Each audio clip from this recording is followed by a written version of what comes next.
महाराष्ट्र देवस्थान समितीवर गुरव समाजाला प्रतिनिधित्व मिळण्याची शक्यता।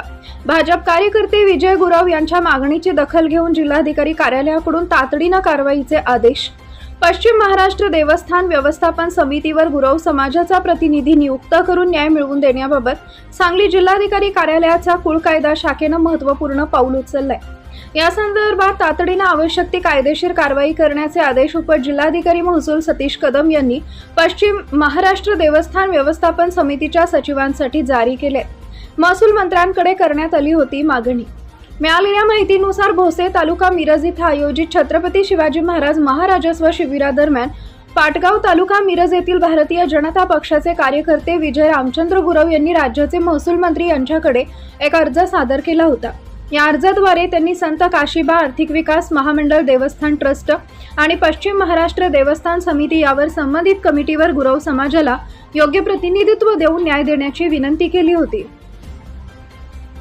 मंत्र्यांचे तातडीने कारवाई करण्याचे निर्देश। श्री विजय रामचंद्र गुरव यांच्या अर्जाची दखल घेत महसूल मंत्र्यांनी सचिव पश्चिम महाराष्ट्र देवस्थान समिती यांनी तातडीने कारवाई करावी असा स्पष्ट शेरा पत्रावर मारला होता। जिल्हाधिकारी कार्यालयाचे सचिवांना आदेश।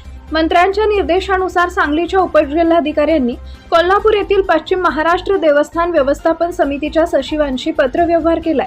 या पत्रात स्पष्ट करण्यात आले की अर्जातील विनंतीबाबत योग्य ती शहानिशा करून नियमानुसार आवश्यक ती कारवाई तातडीने करण्यात यावी। केलेल्या कारवाईबाबत श्री विजय रामचंद्र गुरव यांना अवगत करण्यात यावे। या संपूर्ण कारवाईचा अहवाल तातडीने जिल्हाधिकारी कार्यालयाकडे सादर करावा, जेणेकरून तो पुढील माहितीसाठी महसूल मंत्र्यांकडे पाठवता येईल। या प्रकरणाला महसूल मंत्र्यांचा संदर्भ असल्याने यामध्ये कोणताही विलंब होणार नाही याची विशेष दक्षता घेण्याचे आदेशही देण्यात आले।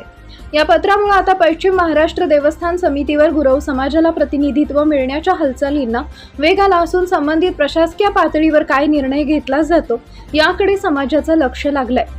या संदर्भात विद्यमान आमदार डॉक्टर सुरेश भाऊ खाडे, भोसे जिल्हा परिषद सदस्य आशिषदादा जाधव व पंचायत समिती सदस्य राजेंद्र माळी यांनाही या अर्जाची प्रत पाठपुरावा करण्यास दिली आहे। म्हणजेच हीच संधी त्यांना मागील निवडणुकीत केलेल्या कामाची पोचपावती मिळेल व दोन्ही सदस्य त्यांना मागील निवडणुकीतील एक निष्ठावंत कार्यकर्त्याला न्याय देण्याची जबाबदारी पार पाडतील अशी भोसे जिल्हा परिषद गणात चर्चा होत आहे।